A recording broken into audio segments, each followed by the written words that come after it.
चील चाची, मैं बहुत बीमार हूँ। ऐसी बारिश में भला हम कहाँ जाएंगे? तभी बिजली का बीबी अपने घर से बाहर आती है। चील चाची, निकालो अभी इन गरीब पक्षियों को यहाँ से निकालो, फिर हम भी अपने घर का किराया तुम्हें ज्यादा देंगे। चील ये सुनकर खुश हो जाती है। वो चिड़िया और उसके पति चंदू को धक्के मारकर वहाँ से निकाल देती है। जंगल में बरसात का मौसम शुरू हो चुका था। सभी पक्षियों ने अपने घरों में पहले ही भोजन जमा कर रखा था, लेकिन वो कौवे बहुत आलसी थे। उनके पास खाने के लिए एक भी दाना ना था। बिजली, मुझे बहुत भूख लगी हुई है। भूख तो मुझे भी बहुत लगी हुई है, लेकिन हमारा ही कसूर है। अगर हम पहले ही दाना ढूंढ लेते तो आज भूखे न बैठे होते। क्या मैं जाऊँ किसी पक्षी से दाना लेने? इसका कोई फायदा नहीं। कल मैं गई थी पक्षियों के पास, लेकिन वो मुझे ही भाषण देने लग गए। आइंदा से बादल जी, हम अपने आप को मुश्किल समय के लिए तैयार रखेंगे। लेकिन बिजली, अब ऐसे ही घर में बैठे रहे तो भूख से मर जाएंगे। किसने कहा बादल जी कि घर में बैठे रहें? बस तुम रात होने का इंतजार करो, फिर हम दोनों जाएंगे किसी पक्षी के घर भोजन चुराने। बिजली, अगर ऐसा करते हुए पकड़े गए तो फिर क्या होगा? बादल, तुम इतने डरपोक क्यों हो? एक चोरी ही तो करनी है, इसमें कौन सा मुश्किल काम है। जब आधी रात होती है तो वो दोनों कौवे घर से निकलते हैं और वो बूढ़ी चिड़िया के घर जाते हैं और वो बूढ़ी चिड़िया का भोजन वाला संदूक खोलते हैं। उस संदूक में जो भी भोजन था वो सारा एक थैले में डालते हैं और चुपचाप वहाँ से निकल जाते हैं। वो तेज बारिश में उड़ते उड़ते अपने घर लौट आते हैं। बिजली, अगर हमें किसी ने देख लिया चोरी करते तो सुबह पक्का हमें मारेंगे। अरे बादल जी, एक चोरी करने के बाद चोरी का हुनर आ जाता है और तुम अब भी डर रहे हो। जरा देखो तो हमारे पास कितना सारा भोजन आ गया है।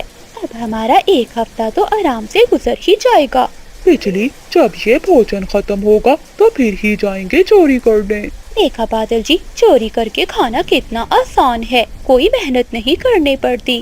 वो सभी पक्षी तो पागल हैं जो दिन भर काम में लगे रहते हैं। अगले दिन जब बूढ़ी चिड़िया की आँख खुलती है तो वो देखती है उसके भोजन का संदूक खाली था। वो बहुत परेशान हो जाती है। जंगल में ये बात फैल जाती है। सभी पक्षी बूढ़ी चिड़िया के पास आते हैं। बिजली कभी भी झूठा अफसोस करने के लिए आ जाती है। ये तो बहुत अजीब बात है, रातों रात हमारे जंगल में चोरी हो गई। हम सब पक्षी तो बहुत ईमानदार हैं, जरूर ये किसी दूसरे जंगल के पक्षी का काम होगा। बिजली, हमने पूरा जंगल देख लिया है। अगर किसी और जंगल का पक्षी होता तो वो अब तक हमें नजर आ जाता। ये हम में से ही किसी का काम है। लो जी चिड़िया, तुमने तो हमें ही चोर बना दिया। तुम्हें क्या लगता है कि जरा से भोजन के लिए हम अपने ही जंगल में चोरी करेंगे? बिजली, तुम मेरी बात का गलत मतलब ले रही हो। बस बस, अब मुझे कुछ और नहीं सुनना। फिर बिजली कभी वहाँ से चली जाती है। बिजली, क्या हुआ? क्या कह रहे थे सब पक्षी? बादल जी, मैं तो उस छोटी चिड़िया को बहुत सीधा समझती थी, लेकिन वो तो बहुत चालाक है। फौरन ही समझ गई ये किसी अपने ही जंगल के पक्षी ने चोरी की है। बिजली, मैं तो कहता हूँ कि अब हम चोरी नहीं करते, हम मांग कर ही खा लिया करेंगे। वैसे भी हमारी कौन सा इज्जत है जो खाना मांगने से कम हो जाएगी। तुम चुप करो। चिड़िया के घर में बहुत बड़ी अनाज की बोरी पड़ी है, हम जाकर वो बोरी उठा लाएंगे, फिर हमें बार बार चोरी करने की जरूरत ही नहीं पड़ेगी। फिर वो दोनों पति पत्नी रात को बारिश में चिड़िया के घर जाते हैं। फिर बादल कौवा वो अनाज की बोरी उठा लेता है। बोरी बहुत भारी थी। वो बहुत मुश्किल से उड़ता है। उड़ते उड़ते उसका पंख गिलास पर लगता है और गिलास नीचे गिर जाता है। मानो चिड़िया की आँख खुल जाती है। मानो चिड़िया कौवों की पूंछ को देख लेती है। अगली सुबह मानो चिड़िया कौवों के घर जाती है। क्या हुआ चिड़िया, अब अपनी शक्ल दिखाने यहाँ क्यों आई हो? रात को तुम दोनों ही आए थे मेरे घर अनाज की बोरी चोरी करने। कौन सी बोरी? हमने कोई बोरी नहीं चुराई। मेरी अनाज की बोरी मुझे वापस कर दो, वरना पुलिस बुला लूंगी।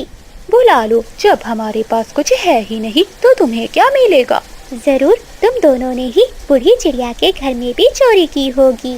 छोटी चिड़िया, तुम्हें तो हर समय शक करने की आदत पड़ गई है। फिर मानो चिड़िया वहाँ से चली जाती है और वो तोते और कबूतर को कपों का बताती है। वो सब पक्षी कपों के घर आते हैं और उनकी तलाशी लेते हैं, लेकिन उन्हें वहाँ कुछ भी नहीं मिलता, क्योंकि कपे पहले ही सारा भोजन गुफा में छुपा कर आए थे। आधी रात को बादल कप्पा अनाज की बोरी गुफा से लेकर अपने घर की ओर जाता है। उसे जाता हुआ सुनहरी चील देख लेती है। वो जल्दी से उड़ती है और अपने पति के पास जाती है। सुनहरी, तुम्हें तो मैंने भोजन लेने भेजा था और तुम ऐसे ही लौट आई। कल मैं भोजन लाया था, आज तुम्हारी बारी थी। अरे पति जी, मुझे भी कुछ बोलने दोगे कि नहीं? आज मैंने कुछ ऐसा देखा है कि अब हमें रोज भोजन ढूंढने की जरूरत नहीं होगी। एक कप्पा बहुत बड़ी अनाज की बोरी लिए जा रहा था। अब हम उन कपों के घर में चोरी करेंगे। भोला जी, मेरे पास एक आइडिया है। फिर चील सारी बात अपने पति को बताती है। रात होते ही वो दोनों कपों के घर के बाहर आते हैं। वो कपों के घर के बाहर मिठाई का एक डिब्बा रखते हैं जिसमें नींद की दवा थी। चील दरवाजे पर दस्तक देती है और वो दोनों एक पेड़ के पीछे छुप जाते हैं। बिजली का भी दरवाजा खोलती है और वो मिठाई देखकर हैरान हो जाती है। बिजली का भी वो मिठाई घर के अंदर ले जाती है। अरे बिजली, ये मिठाई कहाँ से लाई हो? बादल जी, हमारे घर के बाहर पड़ी हुई थी ये मिठाई। मेरा तो पहले ही बहुत मन कर रहा था कुछ मीठा खाने को। फिर वो दोनों पति पत्नी सारी मिठाई खा जाते हैं।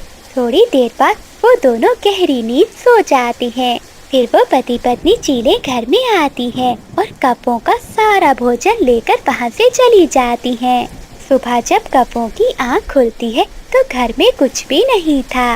बिजली, हम तो रात को सारे भोजन के साथ सोए थे, लेकिन अब ये सारा भोजन कहाँ चला गया?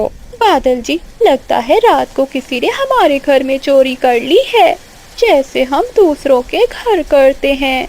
क्या बात है बादल जी, आज बड़े खुश लग रहे हो। अब जल्दी से अंदर आ जाओ, बाहर बारिश हो रही है। बिजली, मुझे तो अब ये बारिश भी बहुत अच्छी लगती है।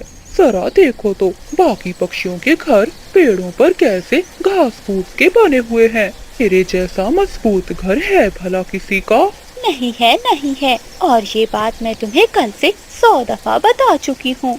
बादल काके ने अभी अभी बहुत बड़ा, सुंदर और मजबूत घर बनवाया था।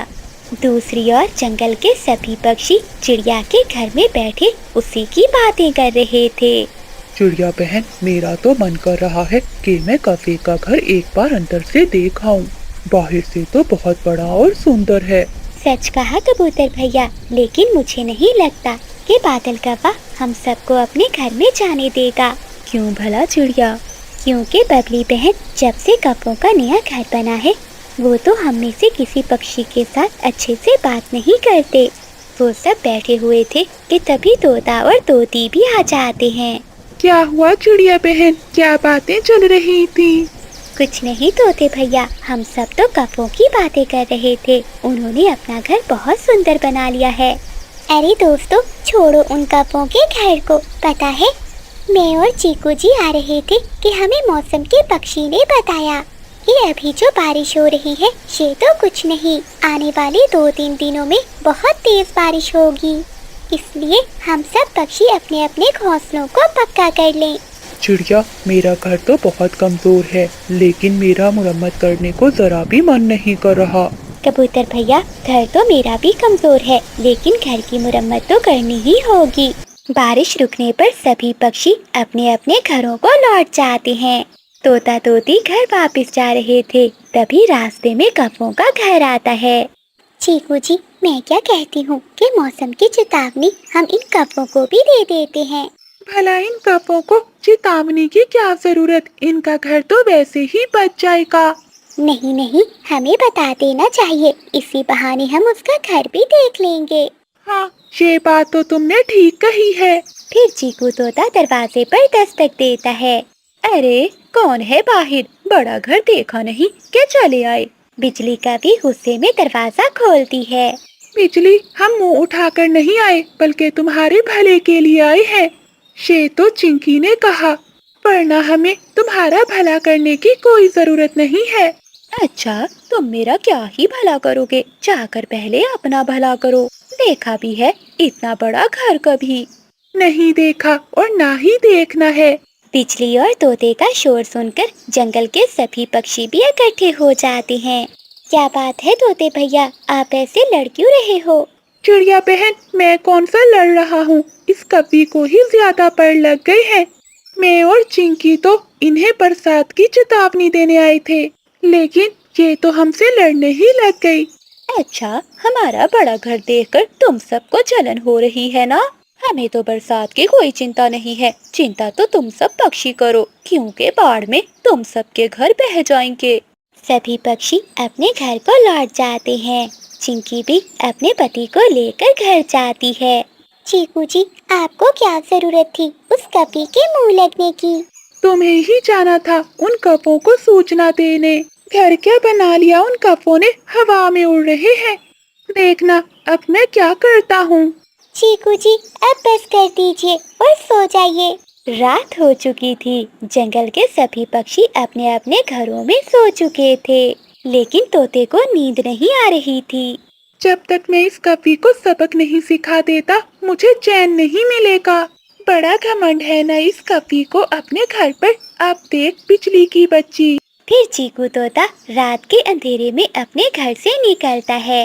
वो कपों के घर जाता है और अपनी तेज चोंच से उनके घर के नीचे सुराख कर देता है, ताकि जब बारिश हो तो बारिश का पानी सीधा उनके घर में जाए। तभी आसमान पर बादल गरजते हैं और तेज बारिश शुरू हो जाती है। अरे वाह, बारिश तो शुरू हो गई। अब मजा आएगा इस बिजली को। चीकू से पंगा लेने पर क्या होता है। फिर चीकू तोता वहाँ से अपने घर जाता है और जाकर सो जाता है। जंगल में बारिश तो और भी ज्यादा हो रही थी। मानो खिड़की बंद कर दो, बारिश बहुत तेज है, मुझे ठंड लग रही है। हाँ चंदू जी, खिड़की बंद कर रही हूँ। बारिश बहुत तेज हो रही है, लगता है कोई बहुत बड़ा तूफान आने वाला है। हाँ मानो, ये तो अच्छा हुआ कि हमने वक्त रहते अपने घर की मुरम्मत कर ली। बिजली, बाहर बहुत तेज बारिश हो रही है, लेकिन हमें इस बारिश की कोई चिंता नहीं, क्योंकि हमारा घर बहुत पक्का है। हाँ बादल जी, बिल्कुल ठीक कह रहे हो। बाकी पक्षियों का देखना बहुत बुरा हाल होगा, खासकर उस मोटी चोंच वाले का। तभी बिजली कपी की नजर पड़ती है, जहाँ एक छेद से पानी अंदर आ रहा था। बादल जी, ये क्या, हमारे घर में तो पानी भर रहा है। ये कैसे हो सकता है? हमारे घर में पानी भला कैसे आ सकता है? मैंने ये घर बहुत मजबूत बनवाया था। मुझे तो लगता है ये जरूर उस मोटी चोंच वाले का काम है, मुझसे बदला लेने के लिए। जो भी हो बिजली, अब हमें घर से बाहर निकलना होगा, वरना हम यहीं मर जाएंगे। वो दोनों घर से बाहर आते हैं। जैसे ही वो घर से बाहर आते हैं तो देखते हैं हर तरफ पानी ही पानी था। पूरे जंगल में बाढ़ आ चुकी थी। सभी पक्षियों के घोंसले पानी में बह चुके थे। वो कभी एक पेड़ की डाल पर बैठ जाते हैं। दूसरी तरफ सभी पक्षी भी एक पेड़ की डाल पर बैठे हुए थे। कबूतर यार, मेरा घर भी डूब गया, लेकिन चिड़िया कहाँ चली गई? चंदू, चिड़िया कहाँ है? चलो दोस्तों, सभी मेरे साथ चलो। मैंने हम सब के लिए एक सुरक्षित जगह ढूंढ ली है। मानो चिड़िया के कहने पर सभी पक्षी चिड़िया के पीछे पीछे उड़ते हैं। तभी उन्हें बिजली और बादल की आवाज सुनाई देती है। बचाओ, कोई हमें सुन रहा है तो बचाओ, मैं और बिजली यहाँ फंस गए हैं। अरे, ये तो बिजली और बादल की आवाज है। फिर मानो चिड़िया और सभी पक्षी कपों के पास जाते हैं। चलो बादल और बिजली, हमारे साथ चलो, वरना इस बाढ़ में तुम भी बह जाओगे। लेकिन कहाँ जाएंगे हम? बिजली, तुम चिंता ना करो, मैंने एक सुरक्षित जगह ढूंढ ली है।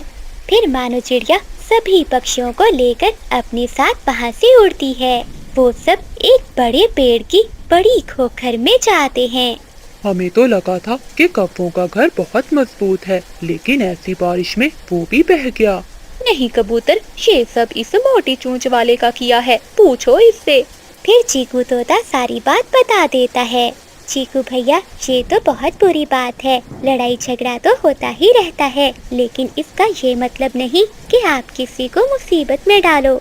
हाँ चिड़िया, मैं अपने किए पर बहुत शर्मिंदा हूँ। बिजली, मुझे माफ कर दो। ठीक है तोते, लेकिन मुझसे भी गलती हुई है, मुझे भी माफ कर दो। जंगल में बहुत जोरों की बारिश हो रही थी। एक बड़े पेड़ पर बहुत सारे घर थे और उन घर की मालकिन चील थी। चील ने पक्षियों को वो घर किराए पर दिए हुए थे। जो बड़ा घर था वो कौवों ने किराए पर लिया हुआ था और एक छोटे से घर में मानो चिड़िया और उसका पति चंदू चिड़ा रहते थे। सुनहरी चील महीने की आखिर में सभी पक्षियों से किराया लेने आया करती थी। ये लो चील चाची, तुम्हारा इस महीने का किराया। तुम बहुत अच्छे काफे हो जो मेरा किराया समय पर दे देते हो। एक वो बीमार चिड़िया और उसका पति चंदू चिड़ा है। जब भी किराया लेने जाऊं तो कोई ना कोई बहाना बना देते हैं। अच्छा चील चाची, इस बार क्या बहाना बनाया उन्होंने? वो चंदू चिड़ा कह रहा था कि मेरी पत्नी बहुत बीमार है और तेज बारिशों के कारण मैं काम पर नहीं गया। वो कहता है कि उसके पास पैसे नहीं है, जब आएंगे तो वो किराया दे देगा। तौबा तौबा चील चाची, वो दोनों बहुत झूठे हैं। कल ही तो मैंने उसकी पत्नी मानो चिड़िया को देखा था, एकदम हट्टी कट्टी बैठी हुई थी। भला बैठे बिठाए वो कैसे बीमार हो सकती है? ये सब किराया ना देने के बहाने हैं। मेरे बादल जी को भी तो देखो, ऐसी बारिश में वो रोज काम पर जाता है। हाँ, मुझे भी ऐसा ही लगता है। धन्यवाद बिजली, तो तुमने मुझे सच बता दिया। अब देखना मैं उनके साथ क्या करती हूँ। फिर चील चाची उन कौवों से किराया लेती है और वहाँ से वापस चली जाती है। बिजली, तुमने चील चाची से झूठ क्यों बोला? कल तुम जब चिड़िया से दाना लेने गई थी, वो तो बहुत बीमार थी। बादल जी, मुझे वो मानो चिड़िया बहुत बुरी लगती है। मैं नहीं चाहती कि वो हमारे पड़ोस में रहे। अब देखना चील चाची उन दोनों को हमारे पड़ोस से निकाल देगी। अगली सुबह हो जाती है और बारिश भी रुक जाती है। जुगनू कौवा अपने दोस्तों के साथ खेलकर घर आता है तो देखता है घर के दरवाजे पर ताला लगा हुआ था। इतनी प्यास लगी हुई है, अब पानी कहाँ से पीऊं? मम्मा तो घर को ताला लगा कर चली गई हैं। तभी जुगनू कौवा देखता है कि चिड़िया के घर का दरवाजा खुला था। मैं मानो आंटी के पास जाता हूँ, वो तो मुझसे बहुत प्यार करती है। फिर जुगनू कौवा मानो चिड़िया के घर जाता है। आंटी आंटी, मुझे पानी मिलेगा? हाँ जुगनू बेटा, पता है कल मैंने गाजर का हलवा बनाया था, आपको बहुत पसंद है ना? हाँ आंटी, बहुत पसंद है। फिर मानो चिड़िया जुगनू कौवे को पानी देती है और साथ में गाजर का हलवा देती है। तभी बादल कौवा और बिजली कौवी चिड़िया के घर में आते हैं। जुगनू, तुम यहाँ क्या कर रहे हो? घर क्यों नहीं गए? मम्मा, घर को ताला लगा हुआ था और मुझे बहुत प्यास लगी थी, इसलिए मैं आंटी के घर आ गया। चल जुगनू, कोई जरूरत नहीं है इस बीमार चिड़िया के पंखों से कुछ लेने की। ये खुद तो बीमार है, तुम्हें भी बीमार कर देगी। बिजली बहन, ये आप क्या कह रही हैं? जुगनू को मेरे खिलाफ क्यों भड़का रही हैं?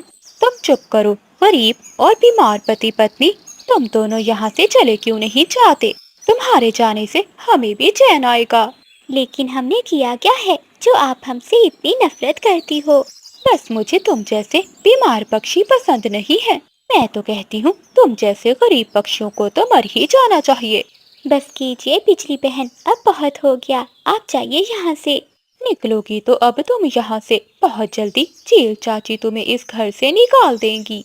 ऐसे चली कटी सुनाकर बिजली और बादल अपने बेटे को लेकर वहाँ से चले जाते हैं। रात हो जाती है। रात को जब चिड़िया का पति घर आता है तो चिड़िया सारी बात अपने पति को बताती है। चंदू चिड़ा कौवों के घर जाता है। बिजली और बादल, दोबारा मेरी पत्नी को बेइज्जत करने की कोई जरूरत नहीं है। अच्छा, पहले कौन सा तुम पति पत्नी की इज्जत है? किराया तो तुम समय पर देते नहीं। तुम्हें चिंता करने की जरूरत नहीं है, चील चाची हमारी मजबूरी जानती है। अगले दिन फिर से बहुत तेज बारिश होती है। तेज बारिश में चील चिड़िया के दरवाजे पर दस्तक देती है। चंदू चिड़ा दरवाजा खोलता है तो वो देखता है कि चील तो नए किराएदारों को लेकर घर के बाहर खड़ी थी।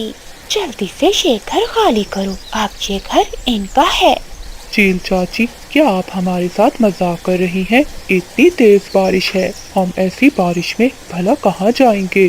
ये मेरा मसला नहीं है। ये पक्षी मुझे किराया बहुत ज्यादा दे रहे हैं। तुम्हारी तरह नहीं है जो हमेशा बहाने ही बनाते हैं। मानो चिड़िया भी घर से बाहर आती है।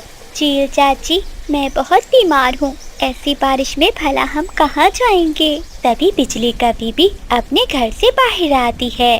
चील चाची, निकालो अभी इन गरीब पक्षियों को यहाँ से निकालो, फिर हम भी अपने घर का किराया तुम्हें ज्यादा देंगे। चील ये सुनकर खुश हो जाती है। वो चिड़िया और उसके पति चंदू को धक्के मारकर वहाँ से निकाल देती है। वो दोनों पति पत्नी रोते हुए वहाँ से चले जाते हैं। वो दोनों दूसरे जंगल की ओर निकल जाते हैं। मानो चिड़िया तो पहले से ही बीमार थी।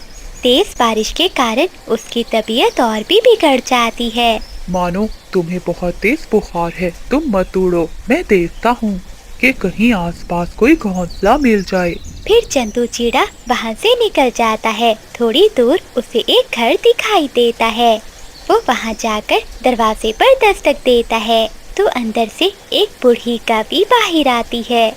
माँ जी, मेरी पत्नी बहुत बीमार है, हम ऐसी तेज बारिश में कहीं उड़कर भी नहीं जा सकते। क्या हम एक रात आपके घर में गुजार सकते हैं? हाँ हाँ बेटे, ले आओ तुम अपनी पत्नी को।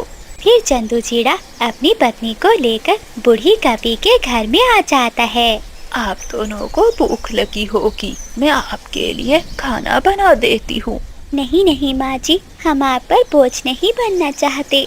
बेटी, इसमें बोझ वाली कौन सी बात है? मैं यहाँ अकेली रहती हूँ और अकेले खाना खाने का मजा नहीं आता। आज तो मैं आपके साथ मिलकर खाना खाऊंगी। फिर बूढ़ी कवि उनके लिए खाना लाती है और वो सब मिलकर मजे मजे से खाना खाते हैं। दूसरी ओर वो कवि चिड़िया के जाने पर बहुत खुश थे। बादल जी, चील चाची को पहले ही उन्हें निकाल देना चाहिए था। बिजली, मुझे लगता है हमने उन दोनों के साथ अच्छा नहीं किया। हमने तो सभी पक्षियों के साथ भला किया है। जितनी वो चिड़िया बीमार थी, उसकी बीमारी सभी पक्षियों को लग सकती थी। मम्मा, लेकिन मानो आंटी मुझे बहुत प्यार करती थी। नहीं बेटा, वो तो प्यार करने का नाटक करती थी। बादल जी, इतनी तेज बारिश में भला कहाँ वो जिंदा रहने वाले हैं, मर गए होंगे अब तक। तभी एक तेज हवा का झोंका आता है और उन कवों का घर पेड़ से नीचे गिरकर टूट जाता है। बहुत मुश्किल से वो कवि अपनी जान बचाकर बाहर निकलते हैं और रोने लगते हैं। मेरा घर टूट गया। बादल जी, अब हम रात कैसे गुजारेंगे? मम्मा, आपने मानो आंटी के बेघर होने पर उनका मजाक उड़ाया था। देखा, अब हमारा घर भी टूट गया। अब बिजली कवि को अपने किए पर बहुत पछतावा हो रहा था, लेकिन अब पछताने का कोई फायदा नहीं था।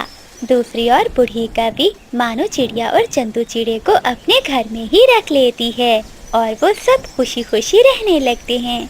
सागर वाले जंगल में बरसात का मौसम चल रहा था। कई दिनों की लगातार बारिशों से अब जंगल में भोजन नहीं मिल रहा था। ऐसे मौसम में पक्षियों को भोजन की बहुत चिंता थी।